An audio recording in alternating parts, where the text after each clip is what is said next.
Ça, on appelle ça une truca. Donc pareil, c'est pour faire des copies de films. La truca, elle te permet... en fait, ici, c'est une Bolex. Caméra Bolex mécanique avec un gros magasin de 120 mètres. La truca, ici, elle te permet de faire une copie de ton film qui soit en Super 8, soit en 16 mm. On a deux chronos différents. Le chrono, c'est le chemin où le film passe. Donc on peut avoir soit du Super 8, soit du 16 mm. Tu as envie de faire une copie de ton film 16 mm, tu le mets ici. Et là, dans ta truca, tu vas avoir du film 16 mm vierge, comme tout à l'heure sur l'autre machine. Et en fait, ici, avec la visée, en avançant, en reculant, tu vas pouvoir zoomer dans ton image, tu vas pouvoir dézoomer dans ton image, limite faire une copie où on voit les perforations, tu vois, sur le film, ce genre de choses. Tu peux mettre plus ou moins de lumière avec des filtres. Ici, tu as de la lumière qui va être envoyée, du coup, pour pouvoir... pour que la truca, enfin que la Bolex puisse voir l'image qu'il y a sur ce film et le filmer, tu vas envoyer de la lumière. Tu peux l'envoyer de manière intense, avec ta différents filtres et tout, et du coup ça va donner des effets. C'est d'où le nom truca en fait, qui va te permettre, par exemple, sur les premiers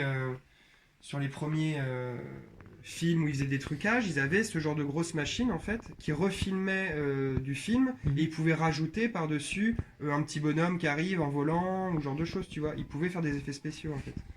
Un vaisseau spatial, ce genre de truc. Bon, ils faisaient ça avec des plus grosses machines et puis ils étaient carrément équipés, mais en tout cas, voilà, ça c'est vraiment bien pour faire une copie. Et une fois que tu as trouvé tes réglages et que tu peux en fait programmer la machine et tu lui dis, imaginons tu as un film qui a en tout, je sais pas moi, 4500 images.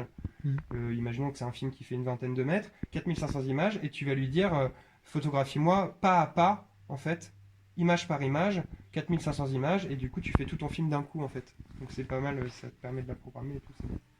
Ça c'est super. Ouais, ça c'est top. Tu as allumé ta source de lumière, du coup la lumière passe à travers ton film que tu as mis à l'intérieur du mécanisme. Ici il y a eu des filtres, donc c'est peut-être pour adoucir la lumière, c'est peut-être pour contraster plus ton film. Si ton film était pas assez contrasté, justement tu peux faire une copie plus contrastée suivant les filtres que tu utilises, un peu comme en photo. Quand tu développes, quand tu tires des images sur un agrandisseur photo, tu peux mettre des filtres en fait qui vont contraster ou pas ton image. Tu peux aller zoomer dans ton image, si tu avances avec la molette et tout ça, tu peux faire tous tes réglages, les noter. Pareil, tu vois, tu pourrais, imaginons, sur une séquence, tu as décidé de faire un zoom sur ton image originale Super 8. Ouais. Tu vois, tu veux faire un effet de zoom dessus, et bah tu choisis ton moment donc, où tu veux faire ce zoom. Imaginons que ça correspond à 40 images. C'est le visage là que tu vois. Tu veux zoomer dans l'image. Tu te dis il y a 40 petits photogrammes de ce visage. Tu vas dire à la machine sur 40, tu vas diviser ça en 2 ou 3. Et en fait, tu vas pouvoir petit à petit avancer ta caméra.